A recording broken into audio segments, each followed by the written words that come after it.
Estamos de volta com o programa Em Discussão e hoje a gente fala sobre a importância da prevenção do câncer de cabeça e pescoço. A gente estava falando no outro bloco sobre a questão dos fatores de risco, né? Tabagismo, álcool. O doutor Felipe comentou aí também do índice, do aumento aí do câncer por conta do HPV, né? Queria que o senhor falasse também das estatísticas com relação à idade, né? Já que a gente tem muitos jovens bebendo e também praticando sexo de uma forma não segura. Realmente isso é um ponto importante a ser tocado. Sempre a gente tem a impressão de que o paciente que vai surgir com um tumor é aquele paciente idoso, né, que viveu a vida toda fumando e bebendo, mas cada vez mais eu, o Dr. Bertelli, a Camila, temos visto nos consultórios pacientes mais jovens aparecendo no consultório e às vezes até com diagnóstico tardio, porque ele achou que não aconteceria com ele na idade dele, né? Então, o que acontece é que, como você bem colocou, esse paciente tem se expostos cada vez mais aos fatores de risco, beber, fumar e práticas desprotegidas e múltiplos parceiros, e sim, pode surgir em pessoas mais jovens, especialmente o tumor da orofaringe, embora pode surgir em qualquer lugar da cabeça e pescoço, especialmente da orofaringe, que é o fundo da boca, ali da região da garganta. Então, realmente, idades ainda que não tão comuns quanto os pacientes a partir dos 50 anos, sim, podem surgir em pacientes mais jovens e isso precisa ser bem claro para que a pessoa procure auxílio se ela notar que surgiu, como foi falado, tumoração, um nódulo ou uma úlcera na boca que não melhora, uma feridinha, dificuldade de falar por rouquidão que não melhora também depois de 10 dias, 2 semanas, ou nodulações no pescoço.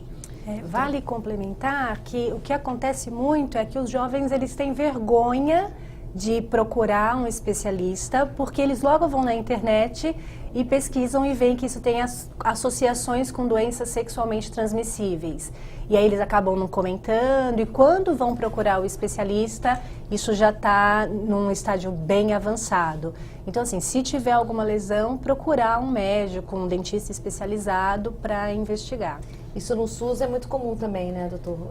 Quer dizer, o diagnóstico precoce é muito importante e muitas vezes, como as pessoas vão protelando, não sabem a quem procurar, a quem recorrer, acabam aí sendo diagnosticadas já em estágio avançado, né? Exato. No SUS, infelizmente, 70% a 80% dos pacientes ainda chegam para nós com câncer em estágio avançado de cabeça e pescoço, o que demanda um tratamento muito maior, muito mais caro e com uma chance de cura muito menor para o paciente. Então, dando um exemplo rápido, se o paciente tiver um tumor de língua em estágio inicial, se eu levar ele para o centro cirúrgico em 1h30, 2 horas, eu resolvo o problema dele com grande chance de cura, sem nenhum outro tratamento adicional.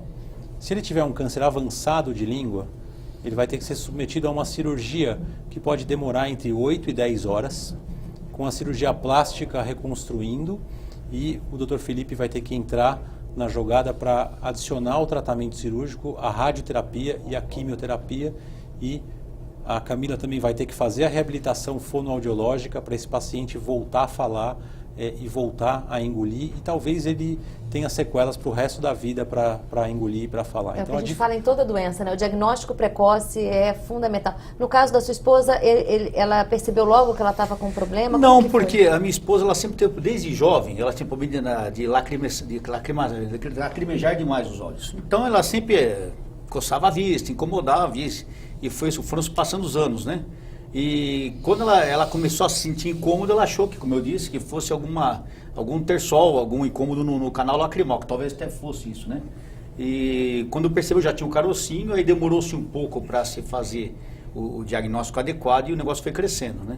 É o que a doutora falou, álcool, drogas e sexualmente transmissível, mas há outros fatores também, que como eu falei, o fator raro, que de repente um sol, por exemplo, numa pele, num canal lacrimal, alguma coisa, enfim. O câncer é uma doença que é uma loucura, que todo mundo pode pegar, não existe, se eu não fizer isso eu não vou pegar, não existe, qualquer um de nós aqui, de nós 5, qualquer um que está nos assistindo, estamos sujeitos às vezes por fatores que a gente nem espera.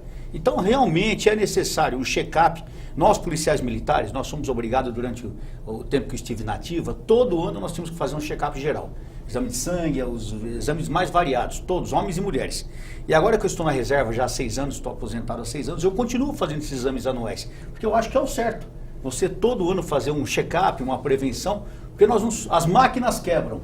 Nós que somos humanos somos falíveis e sujeitos aos mais incríveis fatores para adquirirmos tantas inúmeras milhares de doenças que nos cercam. Os senhores são médicos, sabem melhor do que eu.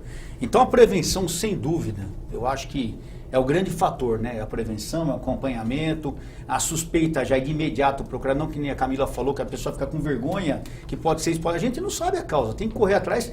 Eu estou ouvindo vocês falarem aqui, eu fico apavorado, eu fico assustado. Porque é assustador tudo isso, é uma situação. Eu tive essa experiência que poderia ter tido um resultado muito pior. A gente sabe, a gente já viu quadros terríveis, é que não vai se mostrar na televisão, o que vocês devem ver todo dia. São situações terríveis para a pessoa, não só para a pessoa que passa, como para a família.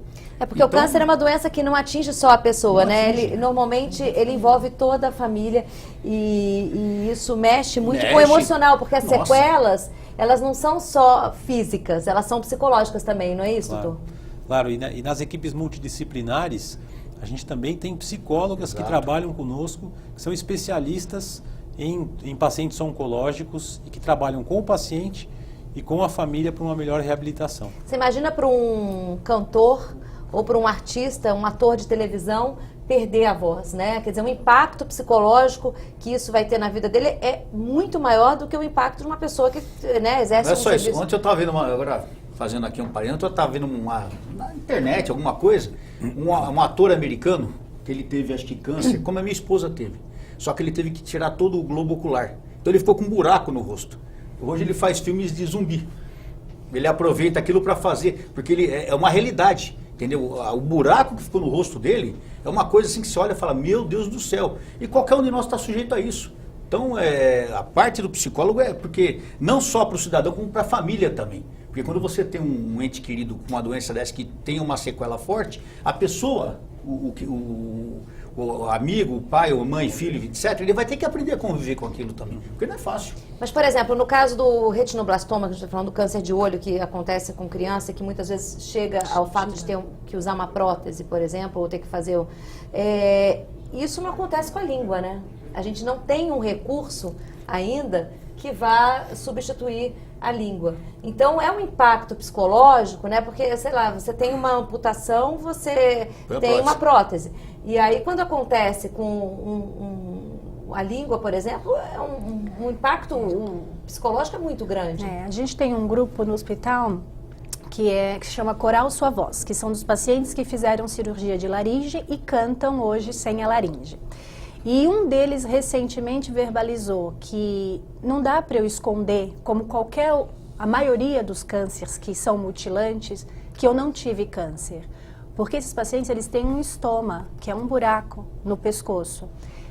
Então, ele chega em qualquer lugar, aquilo é a primeira apresentação dele. Então, é uma questão social e emocional muito grande que eles têm que vencer todos os dias. Então, o apoio em grupo para eles é muito importante, eles conviverem com pessoas que passam pela mesma coisa e conseguirem se superar, e o apoio psicológico também é fundamental. A Camila é voluntária na Associação, né, de Câncer de Boca e Garganta e faz um trabalho... como é que é esse trabalho? A CBG é uma associação que foi criada dentre várias pessoas, a pessoa principal é uma paciente que tirou a laringe. Que é a Melissa, ela tirou a laringe, se comunica com uma das formas que eu falei, que é com a voz, com o aparelho eletrônico. E ela, com várias instituições parceiras, criou a CBG, que tem a ideia de apoiar o paciente, tanto do ponto de vista de informação, quanto do ponto de vista jurídico e de reabilitação.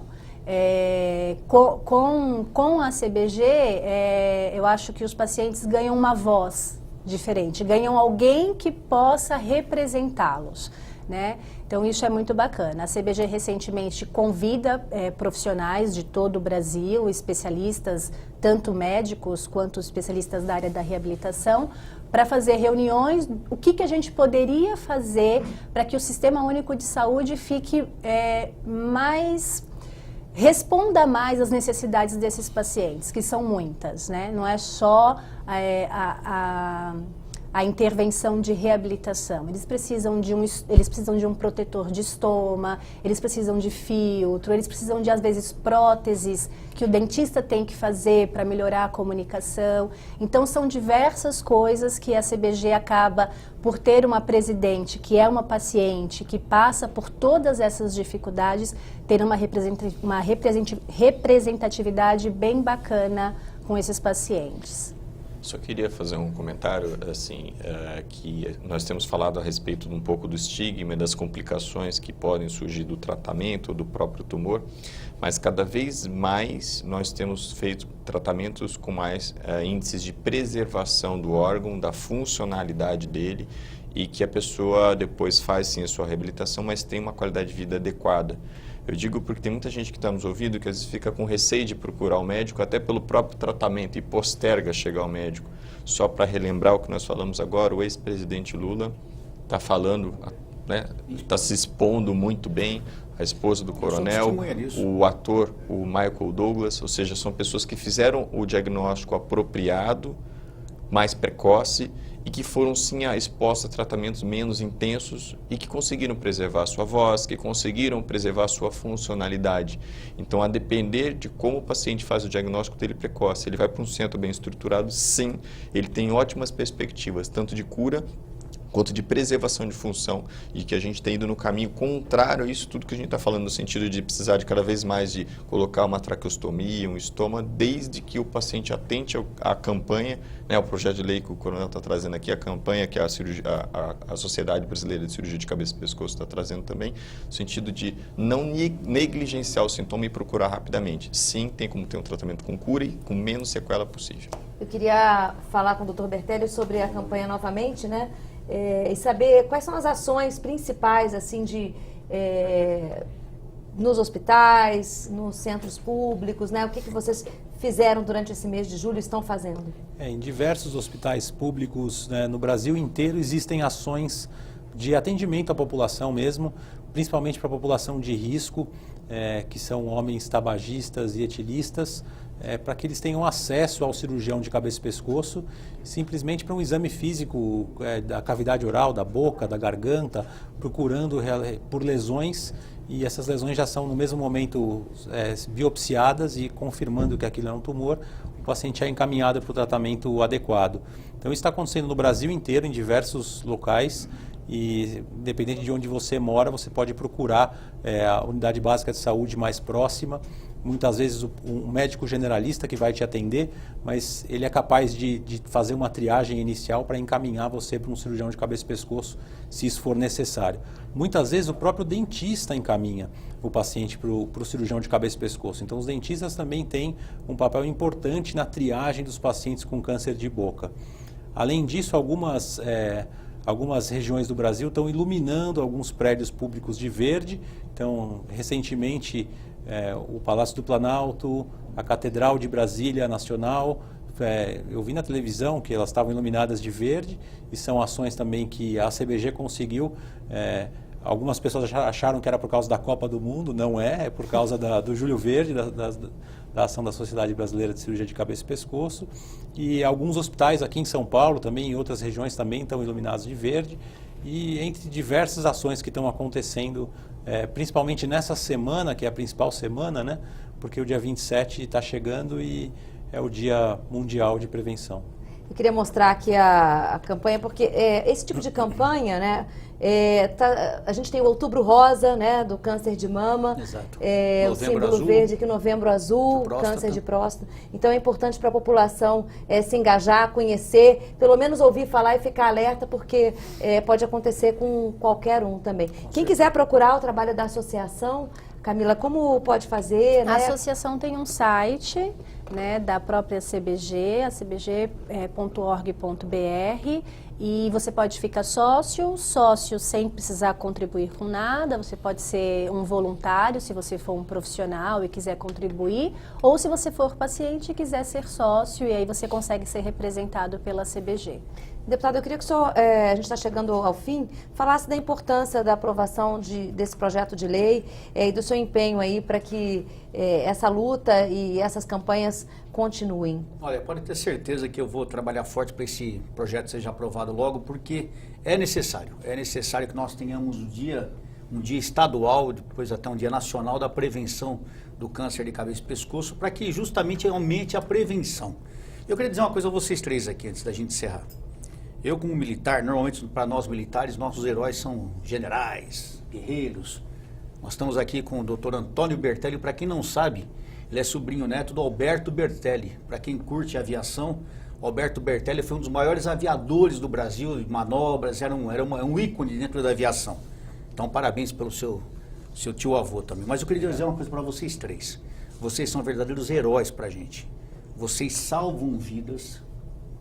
Vocês recuperam vidas, vocês prestam um serviço que dinheiro nenhum no mundo paga, tenho certeza. A gente sabe que, infelizmente, no nosso país, muitas vezes a profissão do médico, da fonoaudióloga, do enfermeiro, na saúde não é valorizada. Mas vocês sim, são heróis brasileiros que têm feito um serviço maravilhoso. Deus abençoe vocês, contem com a gente nessa casa, Dr. Felipe, Dr. Antônio, Camila, contem com a gente aqui, porque o que vocês fazem é uma coisa assim impagável.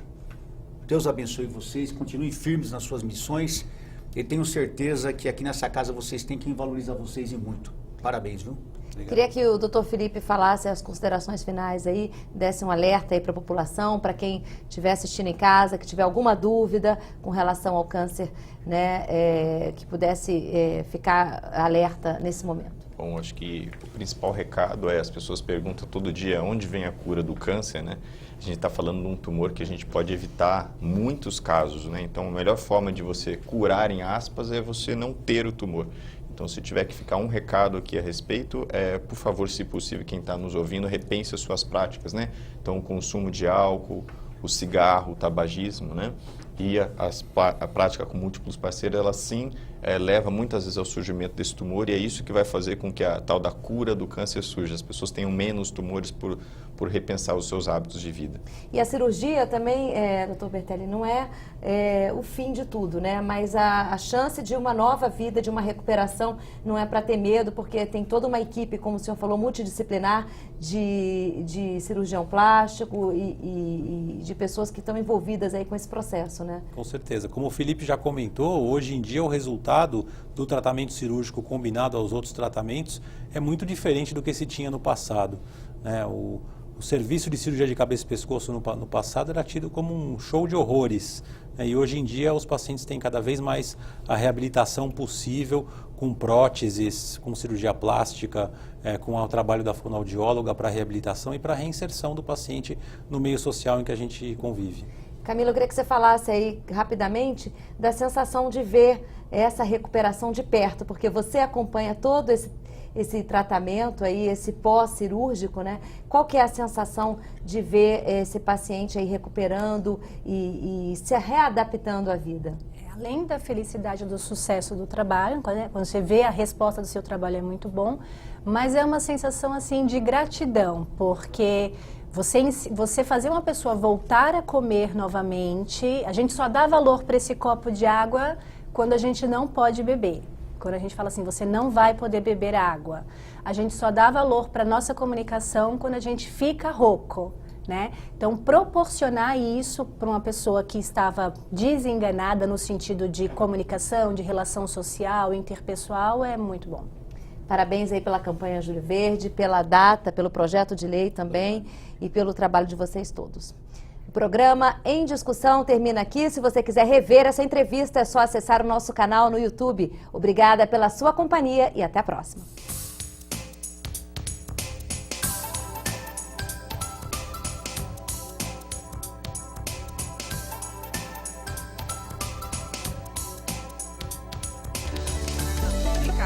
Vale a pena.